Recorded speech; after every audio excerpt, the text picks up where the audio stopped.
सिलाई सीखने के बाद हमको रोज़गार मिला है। हम घर में काम कर लेती हैं, अपने घर का पूरा उठा ले रही हैं, महीने में 5,000 कमा के। कंपनी को मैंने ज़मीन दिया और मेरे को रोज़गार भी दिया गया, जिसके लायक मैं नहीं था।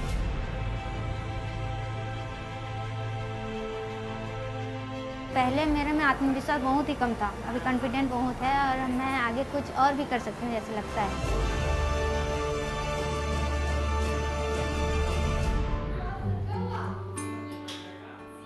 JSPL उन लोगों को सहारा दे रहा है जो शारीरिक और मानसिक तौर से कमजोर हैं। नवीन जिंदल के प्रयासों से आशा द होप योजना के जरिए ऐसे बच्चों और वयस्कों को बेहतर माहौल में पढ़ाया लिखाया जाता है।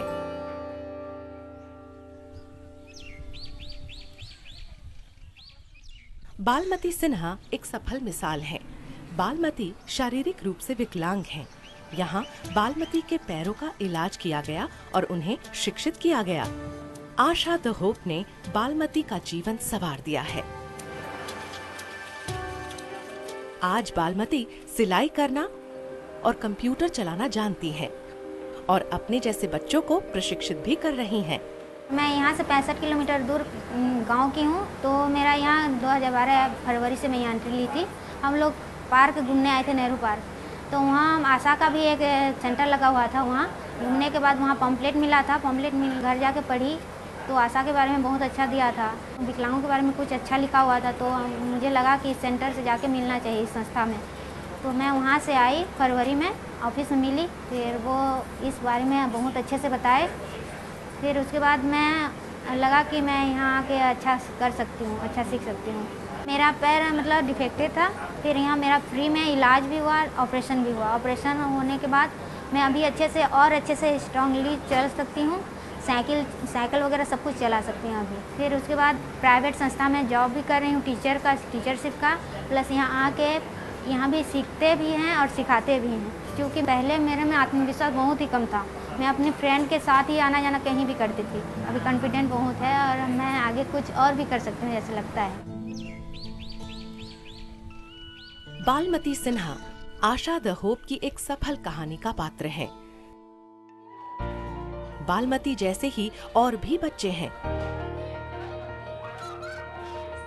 आम बच्चों से अलग ये बच्चे आशा द होप में अपने टीचर्स के साथ रोजाना वक्त गुजारते हैं।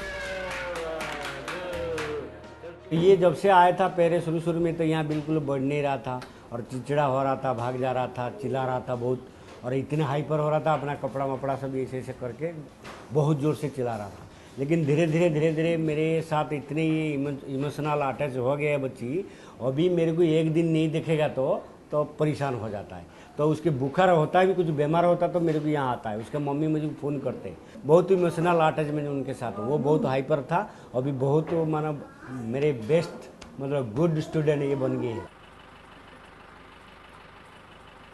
आशा द होप इन बच्चों को स्कूल लाने और ले जाने तक की जिम्मेदारी निभाता है।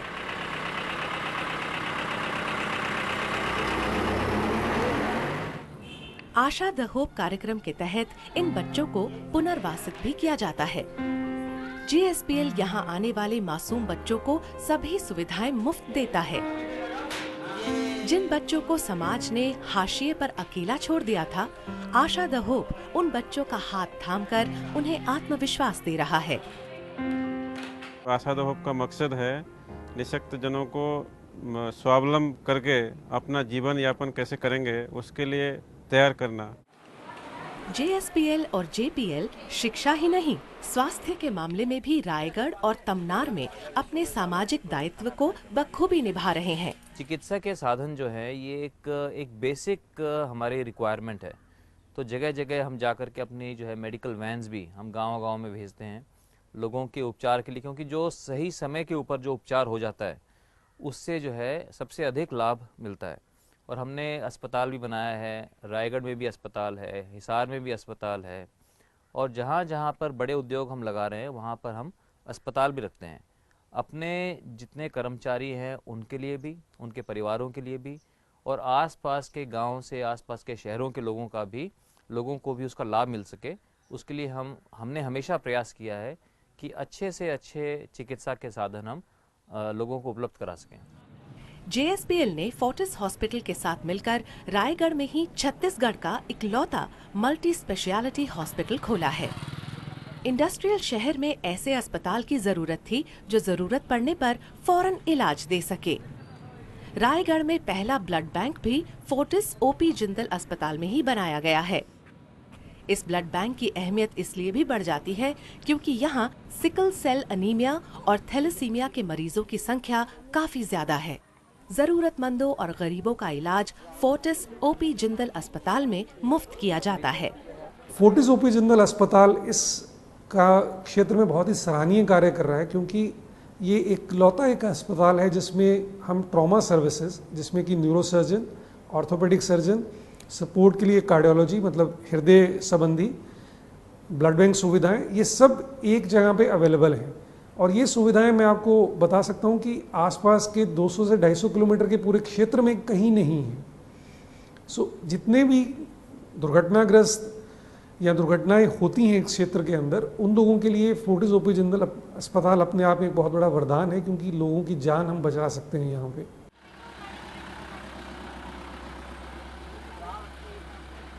JSPL आसपास के गांवों में अपनी मेडिकल वैन के जरिए गांव के लोगों तक सुविधाएं पहुंचा रहा है।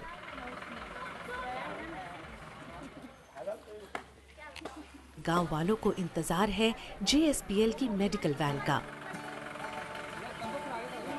वैन के आते ही पूरे गांव में खबर आग की तरह फैल जाती है और कुछ ही देर में वैन के पास मरीजों की एक लंबी कतार लग जाती है। वैन में बैठे डॉक्टर एक एक करके गांव वालों की परेशानी के मुताबिक उन्हें मुफ्त दवा देते हैं।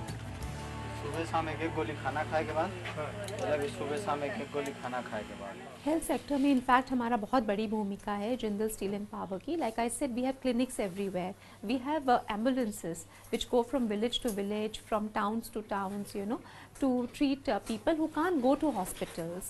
तो एक बहुत बड़ी भूमिका है। हमारे इन हाउस डॉक्टर्स हैं जो हर जगह जाते हैं, इलाज करते हैं, ताकि जो इतने दूर गांव में लोग रह रहे हैं, जो इतने दूर टाउन्स में रह रहे हैं, जहाँ पे सिटीज़ की फैसिलिटीज़ नहीं हैं, हम वो उनको प्रोवाइड करते हैं। अभी कोई समस्या थोड़े गांव के लोग दवाओं के लिए अब शहर नहीं जाते। JSPL की पहल से चलाई जा रही मेडिकल वैन गांव वालों को घर बैठे ही प्राथमिक उपचार देने का काम कर रही है। ड्रापर में निकाल के 10-10 बूंद 3 बार, सुबह दोपहर रात, खाए के बाद ना खाली पेट में कुछ भी चीज। ये गांव वालों के लिए चलता फिरता अस्पताल है। नवीन जिंदल का सपना था कि गांव के लोगों को बेहतर और मुफ्त स्वास्थ्य सुविधाएं दी जाएं। शिक्षा और सेहत के बाद बात आती है गांव की महिलाओं के सशक्तिकरण की। रायगढ़ और तमनार के गांवों में महिलाओं को स्वस्थ और आत्मनिर्भर बनाने का काम भी JSPL और JPL कर रहा है। JPL ने गांव के पास ही एक संजीवनी केंद्र खोला है।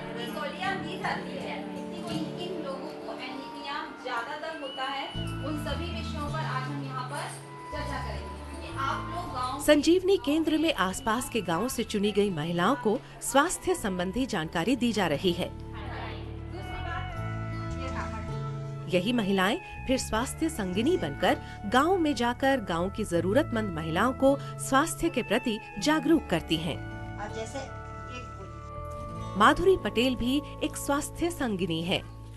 स्वास्थ्य संगिनी का काम करती हूँ, गर्भवती महिलाओं को देखती हूँ, कुपोषित बच्चों को देखती हूँ। हम लोगों को 15 दिन का प्रशिक्षण हुआ, उसके बाद फिर 10 दिन का हुआ और उसके बाद जाते हैं घर घर गृह संपर्क के लिए। उसके बाद किशोरी बालिका मीटिंग करते हैं, फिर महिला मीटिंग करते हैं ना, उसी में हमको पता चलता है कि अभी कितना महीना हो रहा है, उसी में हम पता लगा लेते हैं। वो लोग खाली दाल और भात को ही खाते हैं, तो हम लोग पोषक तत्व के बारे में बताते हैं, जैसे हरी साग सब्जी है। और पहले लोग प्रसव घर में ही करवाते थे, क्योंकि जाने से कहते हैं बहुत पैसा लगता है, ऐसे बोलते थे। अब लोग कहते हैं अस्पताल जाते हैं हमारे आने से। मैं यहाँ से 2 महीना से शुरू आई हूँ। स्वास्थ्य संगिनी जो होता है वो हमको समझाते हैं और BP चेक करते हैं, किसी भी असुविधा है तो हमको बोल के, और डिलीवरी के लिए अस्पताल जाना है।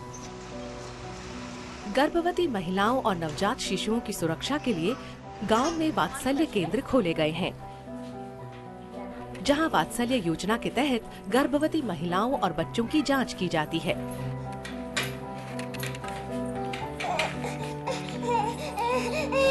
गांव की महिलाओं की डिलीवरी अब अस्पताल में डॉक्टरों की देखरेख में होती है। वात्सल्य बेसिकली एक वॉलंटरी प्रोग्राम है जिसमें कि हम महिलाओं से वॉलंटरी हेल्प लेते हैं on regard to maternal health and child health. तो इसी से ही ये जो वीमेन वॉलंटियर्स है, ये वॉलंटियर्स हमारे ये सर्विस प्रोवाइड करते हैं मैटरनल एंड चाइल्ड हेल्थ को एड्रेस करने के लिए।